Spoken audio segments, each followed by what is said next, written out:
Okay, I think it's recording now. Okay. Um, Hi, hello, welcome. My name is Elizabeth Melanson. Thank you for joining me for my presentation titled Advocating for Equity, Addressing the Needs of the LGBTQIA plus community in Houston. Um, this project is the culmination of my advocacy work for the Grand Canyon University course, Social Work 601-0502, Social Work Advocacy. And it focuses on the LGBTQIA plus population, particularly within Houston, Texas.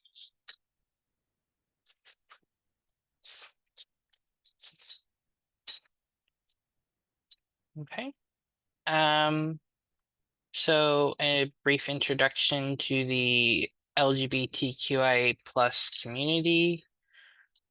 It includes individuals with diverse sexual orientation and gender identities. And just a brief breakdown of that acronym is lesbian, gay, bisexual, transgender, queer/questioning, intersex, and asexual. Though sometimes it stands for ally, just depends on who you're talking to. And then the plus is to represent additional sexualities and gender identities, such as two spirits and pansexual, amongst others. So in Houston, approximately 4.1% of residents identify as part of this community, representing a rich blend of racial, cultural, and socioeconomic diversity. Understanding the community requires attention to intersectionality, which is how race, gender, and class impact lived experiences.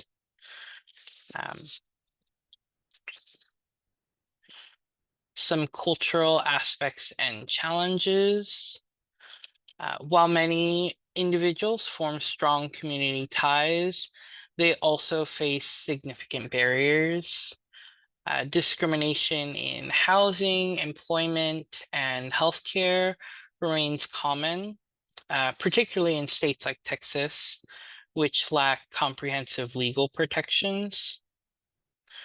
Transgender individuals, especially people of color, face disproportionate rates of violence and poverty as well. And again, this is especially in Texas. Resilience and strength. Despite systemic barriers, the community demonstrates resilience through mutual aid, peer support, and advocacy.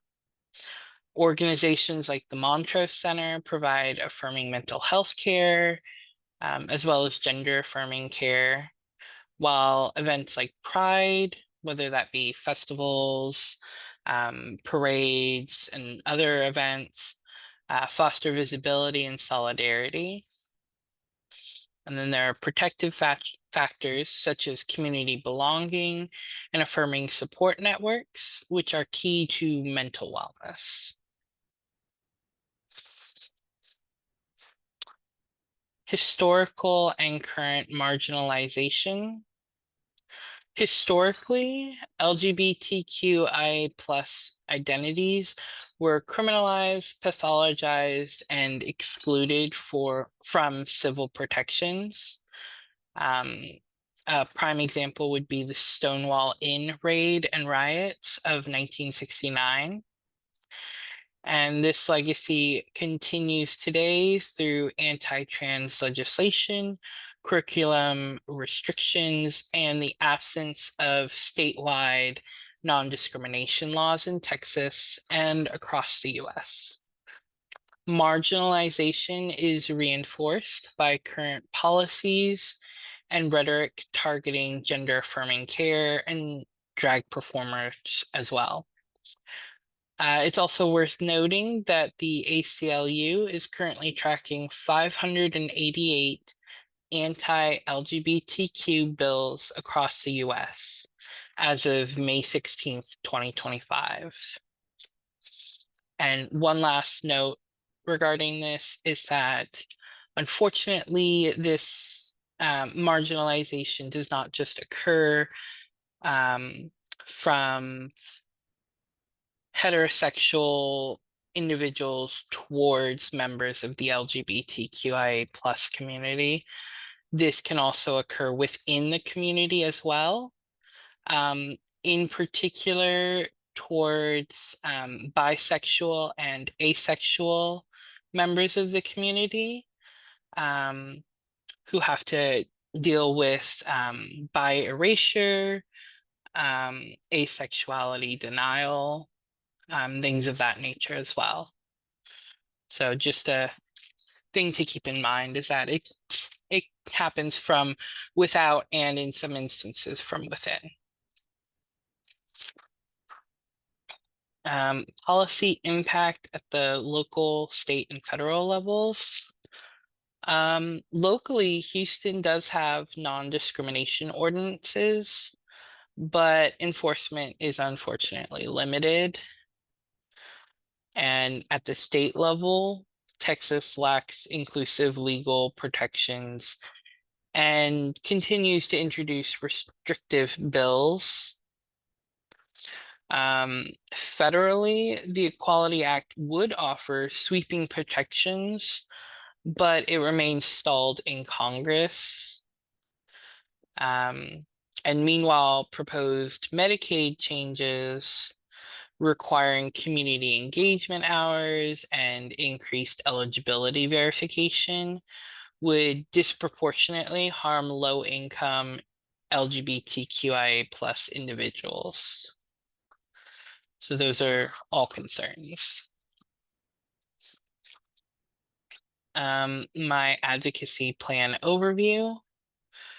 My strategy follows Hofer's unified model of advocacy, which includes goal setting, strategic planning, and evaluation, with my focus on expanding access to affirming care and securing legal protections. The plan incorporates local coalitions, inclusive education, and ongoing monitoring to remain responsive to community needs.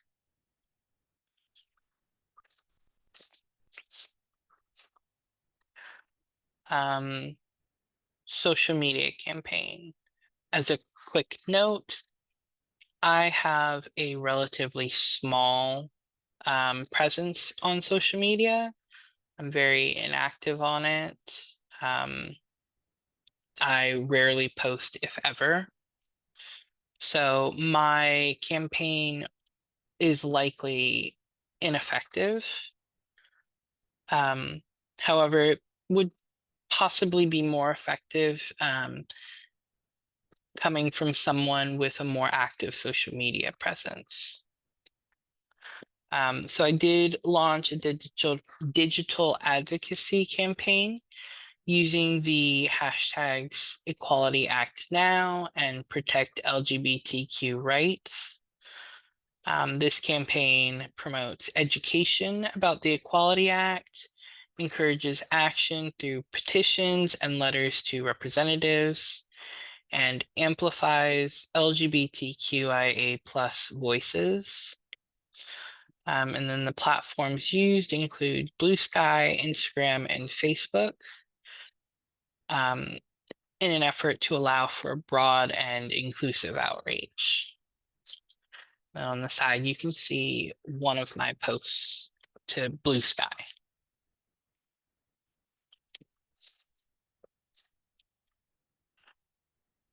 Survey results and community needs. We did each develop 10 question surveys through the class. And mine was distributed through LGBTQIA plus networks, student groups, and a local FQHC that receives high numbers of LGBTQIA plus patients, given that it started as a treatment center for patients with AIDS and HIV. This is also my internship site. Results identified unmet needs for affirming mental health services, housing support, and safety from harassment, while trust and privacy concerns were notable barriers, which reflects broader community hesitancies about institutional engagement.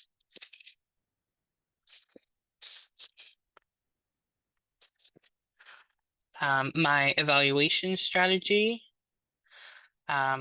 follows SMART criteria, which is specific, measurable, achievable, relevant, and time-bound, and also prioritizes community feedback using tools like focus groups, social media engagement metrics, and policy tracking.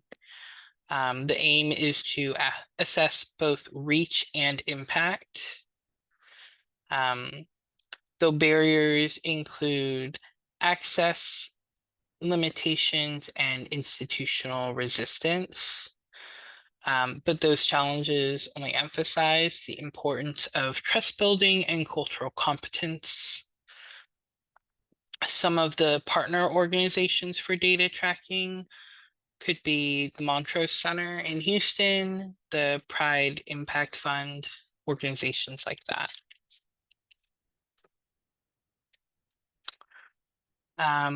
So in closing, LGBTQIA plus advocacy requires intentionality, persistence, and empathy. We must push for inclusive policy reforms, affirming healthcare access, and public education that's grounded in human dignity. Support for the Equality Act, participating in community organizing, and using your voice to advocate for equity are all extremely helpful tools. Advocacy always starts with listening, and it is sustained through collective action. So thank you all for coming. This has been my presentation. Enjoy the rest of your evenings.